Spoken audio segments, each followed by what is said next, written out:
Hola, buenos días, bienvenidos a su podcast, Las Chicas Superpoderosas. El día de hoy hablaremos de un tema muy interesante para todos los amantes del español. Hoy tenemos unas grandes invitadas, la doctora Erika Yasmín Chávez Chávez, la psicóloga Emily Daniela Delgado Apanco y su conductora maestra Dulce Pilar Cisnero López. Hola, buenos días.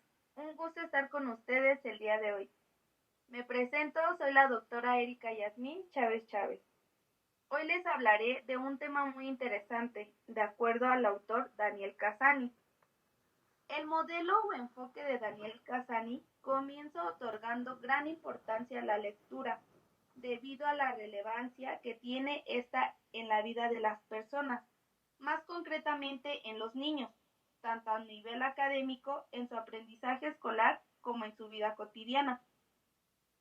Según Cassani, sostiene que la lectura es uno de los aprendizajes más importantes e indiscutibles que proporciona la escolarización, la alfabetización, en la puerta de la entrada a la cultura escrita y a todo lo que ella comparta.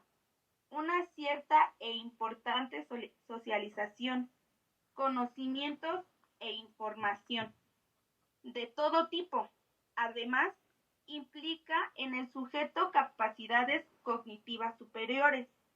Quien aprende a leer eficientemente se desarrolla, en parte su conocimiento. En definitiva, la lectura se convierte en un aprendizaje trascendental para la escolarización y para el conocimiento intelectual de las personas. Y para ti, Erika, con base al autor Cassani, ¿qué se, ¿qué se te entiende por comprender la comprensión lectora? Pues de acuerdo a Cassani, entiende la comprensión lectora como algo global, que a su vez está compuesta por otros elementos más concretos. Estos elementos reciben el nombre de microhabilidades. Su propuesta se basa en trabajar estas microhabilidades por separado para conseguir adquirir una nueva comprensión lectora. Adentrémonos más en los conocimientos de estas microhabilidades. Cassani identifica 9, las cuales es percepción, memoria, anticipación, lectura rápida y atenta, inferencia, ideas principales, estructura y forma, leer entre líneas y por último autoevaluación, las cuales, como ya hemos mencionado, si trabajamos todas, lograremos obtener gran habilidad a la hora de comprender todo aquello que leamos. Estas microhabilidades son: Erika, ¿me podrías explicar en qué consiste cada microhabilidad? bueno, como primera microhabilidad tenemos la percepción. La percepción consiste en el objetivo de esta microhabilidad es adentrar el comportamiento del lector para incrementar su eficiencia lectora. Su intención es desarrollar las habilidades perceptimotoras hasta el punto de autoafirmarlas y de ganar velocidad y facilidad lectora. Esta microhabilidad pretende que los lectores consigan una ampliación del campo visual, la reducción del número de fijaciones y el desarrollo de la discriminación visual. Nuestra segunda habilidad es memoria. Dentro de esta microhabilidad se puede dividir entre memoria a corto y a largo plazo. La memoria a corto plazo nos proporciona una información muy escasa, que reteniéndolas nos proporciona el significado de algunas oraciones. Sin embargo, la memoria a largo plazo recopila toda esa información retenida en la memoria a corto plazo para extraer el contenido general y más importante de un texto leído. Como tercera habilidad tenemos la anticipación. Esta microhabilidad pretende trabajar la habilidad de los lectores a la hora de prever el contenido de un texto determinado. Si no se es capaz de anticipar el contenido de un texto, la lectura de esto se hace más difícil. También decir de esta microhabilidad tiene un gran papel en la motivación del lector. Puede tener para leer un determinado texto. Nos adentramos ahora a la cuarta habilidad, que la que tenemos es lectura rápida y lectura atenta. Son unas microhabilidades fundamentales y complementarias entre sí para leer con eficiencia y rapidez. Pocas veces leemos exclusivamente palabra por palabra, sino que en primer lugar damos una ojeada general en busca de cierta información que nos pueda parecer más relevante o que nos interesa antes de comenzar una lectura más detallada. Debemos conseguir que los lectores sepan saltar de un punto a otro en el texto para buscar información, evitando únicamente la lectura lineal. Como quinta habilidad tenemos la inferencia. Esta microhabilidad nos permite comprender algún aspecto determinado de un texto para partir del significado del resto. En resumen, podemos decir que esta microhabilidad nos ofrece información que nos encuentra de forma explícita en un texto. Se trata de una microhabilidad importantísima para que los lectores adquieran autonomía y no tengan que recurrir a otra persona para que les aclare el significado. Para clasificarla, expongo el ejemplo de encontrar una palabra desconocida y poder entender su significado por el contexto. Como sexta habilidad, tenemos las ideas principales.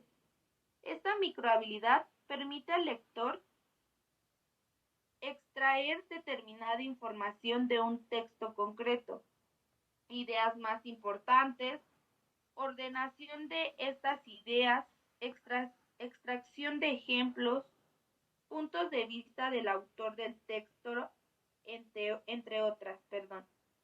Pueden tratarse de ideas globales de todo el texto o ideas concretas en ciertas partes del mismo texto. Como séptima habilidad tenemos la estructura y forma.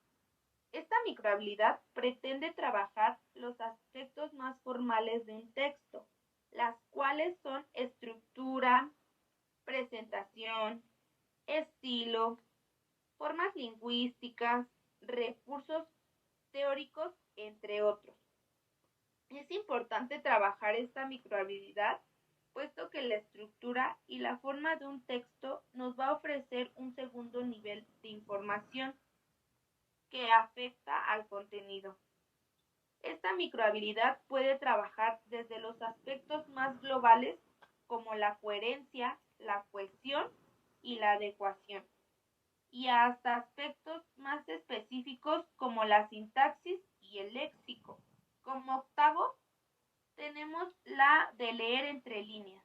Esta microhabilidad nos va a proporcionar información del contenido que no se encuentra de forma explícita en el texto, sino que está parcialmente presente, que está escondido o que el autor lo da por entendido o supuesto. Esta microhabilidad se trata de una de las más importantes, puesto que va mucho más allá que la comprensión del contenido básico o forma del texto.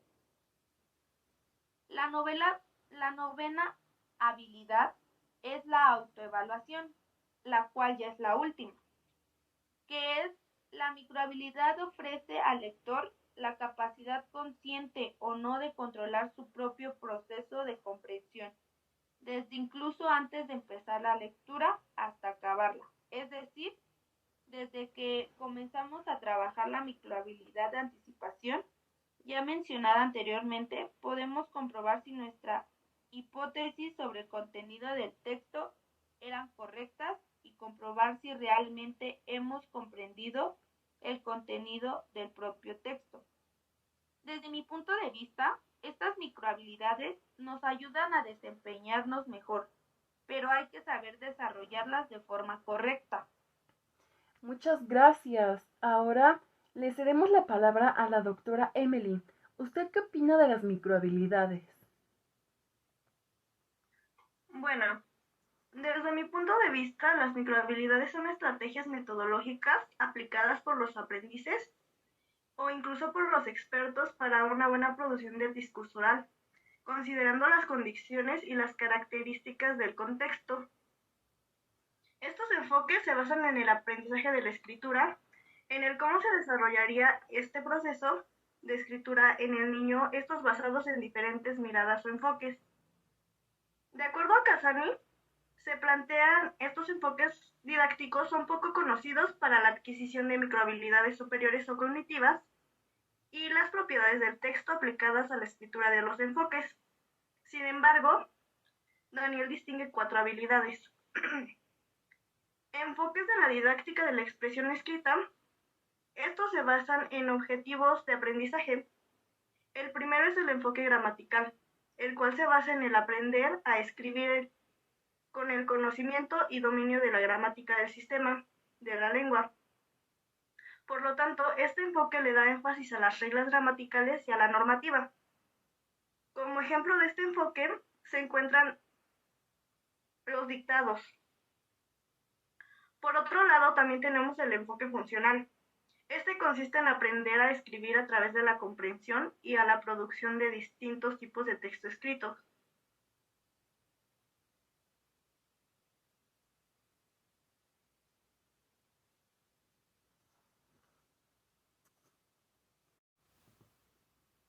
Bueno, por otro lado está el enfoque funcional.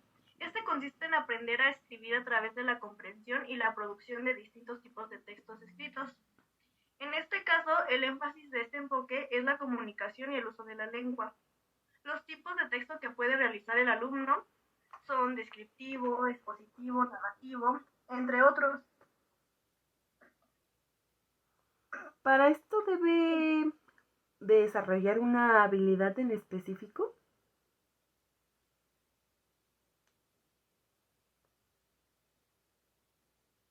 Sí, tienen que estar desarrollando sus habilidades. De hecho, eso es a lo que se refiere Casani. En el tercer enfoque tenemos que es un enfoque procesual o proceso de composición. Se caracteriza porque el aprendiz tiene que desarrollar procesos cognitivos o de composición para poder llevar a cabo la escritura y de una buena calidad. El énfasis de esta mirada en ese proceso de composición y en el alumno, pues este debe ser un agente activo para una composición de textos. De hecho, para esto debe existir un desarrollo de procesos cognitivos, generar ideas, formular objetivos, organizar, redactar y revisar para poder evaluar. ¿Y cuál sería el propósito de este? El propósito de este enfoque es la creatividad, la autonomía o la escritura libre para valorar textos del alumno o para que puedan lograr valorar textos de otros autores. Por último, se encuentra el enfoque basado en el contenido. Este demuestra que la lengua escrita es un instrumento muy potente que puede aprovecharse para aprender en otras materias al mismo tiempo que se desarrolla la expresión. Este se fundamenta en el contenido, como lo dice su nombre, procesos cognitivos y textos académicos. La finalidad radica en el trabajo intertextual, recogida de datos, la realidad, los procesos de composición de textos, etc. Estas estrategias se aplican para la preparación y el desarrollo de discursos, pero bueno, ¿y usted, Pilar, qué opina de esto?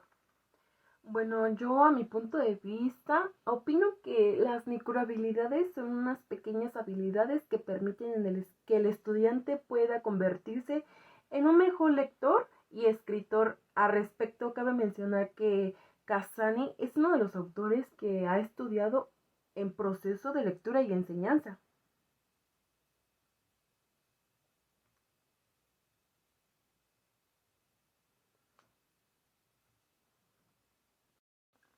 Y qué otro tema importante es donde podemos encontrar en el contexto de la expresión oral son las prácticas sociales del lenguaje? Bueno, hay un punto muy importante que es una pregunta con respuesta muy obvia donde dice ¿qué son las prácticas sociales del lenguaje? Y pues bueno, tiene relación con la enseñanza del español. Bueno, son las prácticas sociales del lenguaje, son como su nombre lo dice, la práctica. Es la comunicación, interacción y individuos mediante la lengua. Esta puede ser oral o escrita o corporal. No obstante, las prácticas deben de ser evitadas en la enseñanza de la lengua.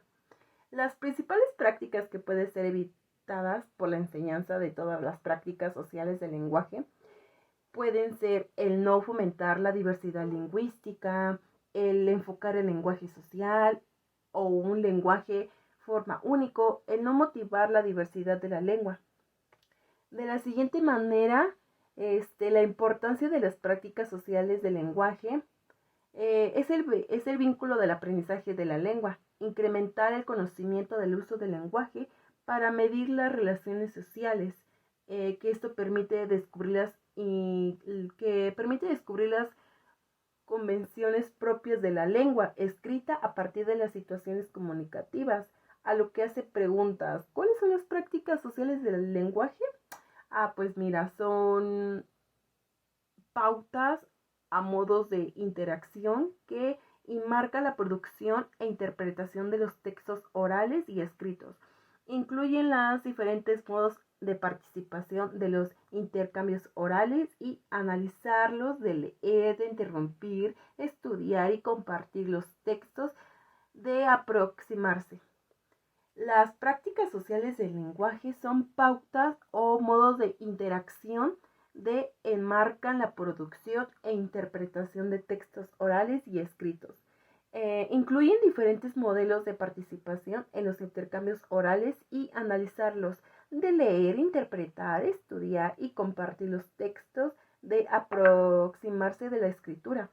En las prácticas de los individuos aprenden a hablar e interactuar con nosotros, a interpretar y producir textos y a reflexionar sobre ellos, a identificar problemas, solucionarlos y transformarlos y crean un nuevo género de formatos gráficos y soportes. La práctica social como constructo teórico nos permite que esta definición acondicione recursos e entornos de que lo limiten, enmarquen la producción. Las prácticas sociales del lenguaje son pautas o modelos de interacción que enmarcan la producción e interpretación de los textos orales y escritos. Incluyen los diferentes modos de participación en los intercambios orales y escritos. Incluyen los diferentes modos de participación e intercambio orales y analizarlos, de leer, interpretar, estudiar y compartir los textos, de aproximarse. Las prácticas sociales del lenguaje son pautas a modo de interacción que marcan la producción e interpretación de los textos orales y escritos. Incluyen los diferentes modos de participación en los intercambios orales y analizarlos, de leer, interpretar, estudiar, compartir los textos y de aproximarse a la escritura. En las prácticas, los individuos aprenden a hablar, interactuar entre otros, que son interpretar, producir textos, a reflexionarse sobre ellos, identificar problemas y solucionarlos, a transformarlos y crear nuevos géneros, formatos gráficos y soportables. La práctica social como constructo teórico nos permite que esta definición acondicione recursos y entornos que delimitan y enmarcan la producción e interpretación oral o escrita de cada persona. El estudiante como participación en una comunidad que emplea la lectura y la escritura. Aprenden a observar a otras personas, a otros estudiantes o a docentes al hablar, reflexionar, reconocer géneros textuales y explorar un texto escrito en carta. Hay un tránsito entre presentar el objetivo de enseñar lenguaje en la escuela como proceso formativo de la adquisición individual, a presentarlo de manera que se favorezca sus usos funcionales y enseñar el lenguaje como apropiación individual de prácticas. Esta concepción responde a la preocupación de los estudios socioculturales y definen a la cultura escrita o literacidad, como las personas hacen con la lectura y la escritura.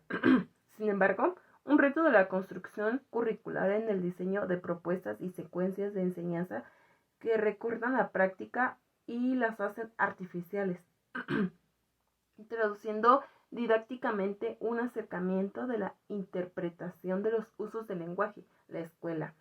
Por supuesto, un grupo de asociación ideal para usar los escritos como propósitos que se acerquen a lo que se hace con lo escrito fuera de la escuela, que pueden lograr que esto ocurra para entonces por diferenciar una perspectiva teórica, interpretativa, prácticas, eventos, tecnologías, o de las acciones humanas y de las perspectivas teóricas aplicadas, del aprendizaje esperados, los estándares, las actividades que inciden en las formas de organizar las enseñanzas. Bueno, con esto damos por terminado nuestro podcast. Les agradezco mucho. Gracias.